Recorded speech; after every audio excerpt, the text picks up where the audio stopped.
नमस्कार। सनातन संस्कार के इस वीडियो में आपका स्वागत है। आज सनातन धर्म के 16 संस्कारों पर चर्चा करेंगे। सनातन धर्म में जन्म से लेकर मृत्यु तक 16 ऐसे पड़ाव हैं जिन्हें संस्कार कहा जाता है। ये मात्र कुछ परंपराएं नहीं हैं, बल्कि ये जीवन जीने का एक पूरा वैज्ञानिक और आध्यात्मिक खाका है। क्या आपने कभी सोचा है कि आपका स्वभाव और आपका भाग्य आपके जन्म से भी पहले तय होने लगती है? आज हम इन 16 संस्कारों के रहस्यों से पर्दा उठाएंगे और जानेंगे कि हजारों साल पुरानी ये बातें आज की मॉडर्न लाइफ में भी कितनी सटीक बैठती हैं। तो हमारे साथ अंत तक बने रहिएगा, क्योंकि ये जानकारी जीवन को समझने के आपके तरीकों को बदल सकती है। हिंदू धर्म के षोडश संस्कारों यानी 16 संस्कारों की।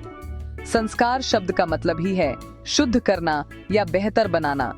ये वो पवित्र अनुष्ठान है जो इंसान के जीवन के हर अहम मोड़ पर उसे शारीरिक, मानसिक और आध्यात्मिक तौर पर मजबूत बनाने के लिए किए जाते हैं। हमारे ऋषि मुनियों ने इंसान की जिंदगी को एक मकसद और अनुशासन देने के लिए इन्हें बनाया था। ये गर्भ में आने की सोच से लेकर आपकी आखिरी सांस तक आपका साथ निभाते हैं। तो चलिए जिंदगी के इस कमाल के सफर को समझना शुरू करते हैं पहले संस्कार से। हमारे जीवन की कहानी जन्म के बाद नहीं, बल्कि गर्भ में आने के विचार से ही शुरू हो जाती है। इसीलिए पहले 3 संस्कार जन्म से भी पहले होते हैं। गर्भाधान संस्कार, ये सभी संस्कारों में पहला और सबसे अहम संस्कार है। जब माता पिता दिमागी और शारीरिक तौर पर स्वस्थ और पॉजिटिव होते हैं, तो इसका सीधा असर होने वाली संतान पर पड़ता है। पुंसवन संस्कार, यह संस्कार गर्भधारण के 3रे महीने में किया जाता है। साइंटिफिक तौर पर भी इस समय तक बच्चे का दिमाग विकसित होना शुरू हो जाता है। सीमंतोन्नयन संस्कार, यह संस्कार गर्भ के 6ठे या 8वें महीने में होता है। आज की मॉडर्न साइंस भी मानती है कि प्रेगनेंसी के आखिरी महीनों में मां का खुश रहना बच्चे की सेहत के लिए बेहद जरूरी है। अब शिशु इस दुनिया में आ चुका है। यहाँ से उसकी पर्सनैलिटी को गढ़ने का काम शुरू होता है। जातकर्म संस्कार, ये बच्चे के जन्म के ठीक बाद गर्भनाल काटने से पहले होता है। ये बच्चे के लिए पहला स्वाद और पहली आवाज़ होती है जो उसके सेंसेस को एक्टिवेट करती है। नामकरण संस्कार, जन्म के 11वें दिन बच्चे को उसका नाम दिया जाता है। एक अच्छा नाम बच्चे को आत्मविश्वास देता है। निष्क्रमण संस्कार, जन्म के करीब 4थे महीने में। इसी बहाने बच्चा पहली बार सूरज की रोशनी के संपर्क में आता है, जो विटामिन डी और उसकी इम्यूनिटी के लिए बहुत ज़रूरी है। अन्नप्राशन संस्कार, जब बच्चा करीब 6 महीने का हो जाता है, ये इस बात का प्रतीक है कि अब बच्चा ठोस आहार लेने के लिए तैयार है।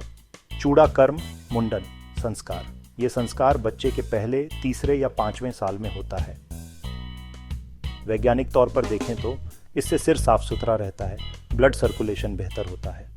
कर्णवेध संस्कार, जिसमें बच्चे के कान छेदे जाते हैं। आयुर्वेद के मुताबिक कान के निचले हिस्से में एक एक्यूप्रेशर पॉइंट होता है, जिसे छेदने से दिमाग का विकास बेहतर होता है। बचपन के बाद जिंदगी का सबसे अहम दौर शुरू होता है, सीखने और सिखाने का। विद्यारंभ संस्कार, जब बच्चा 5वें या 7वें साल का हो जाता है, ये ज्ञान के लंबे सफर का पहला कदम होता है। उपनयन जनेऊ संस्कार, उपनयन का मतलब है गुरु के पास ले जाना। इस संस्कार के बाद बच्चे का एक तरह से आध्यात्मिक जन्म होता है। वेदारंभ संस्कार, गुरुकुल में वेदों की पढ़ाई की औपचारिक शुरुआत इसी संस्कार से होती है।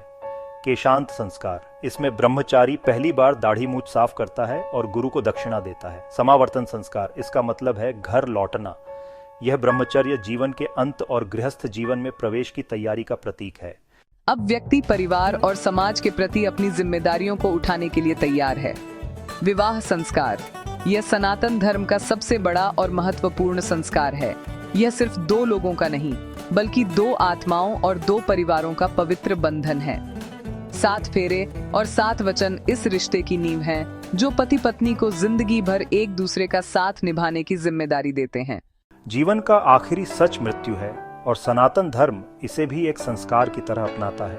अंत्येष्टि संस्कार, यह इंसान की जिंदगी का आखिरी संस्कार है। इसमें शरीर को पंचतत्वों यानी आग, पानी, हवा, धरती और आकाश में विलीन कर दिया जाता है। आध्यात्मिक तौर पर यह माना जाता है कि इससे आत्मा को शरीर के बंधन से आजादी मिलती है, ताकि वो अपने अगले सफर पर निकल सके। तो ये थे सनातन धर्म के वो 16 संस्कार जो जीवन को एक खूबसूरत ढांचे में ढालते हैं। ये सिर्फ रस्में नहीं हैं, बल्कि ये हमें सिखाते हैं कि एक अनुशासित और बामकसद जिंदगी कैसे जी जाए। आपको इन 16 संस्कारों में से कौन सा संस्कार सबसे ज्यादा दिलचस्प या वैज्ञानिक लगा? हमें नीचे कमेंट्स में बताइए।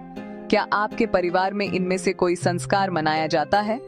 अपना अनुभव हमारे साथ जरूर शेयर करें। अगर आपको यह वीडियो अच्छा लगा तो इसे लाइक करें और अपने दोस्तों और परिवार के साथ शेयर करें। और ऐसे ही दिलचस्प वीडियो के लिए हमारे चैनल को सब्सक्राइब करना न भूलें। देखने के लिए शुक्रिया। मिलते हैं अगले वीडियो में।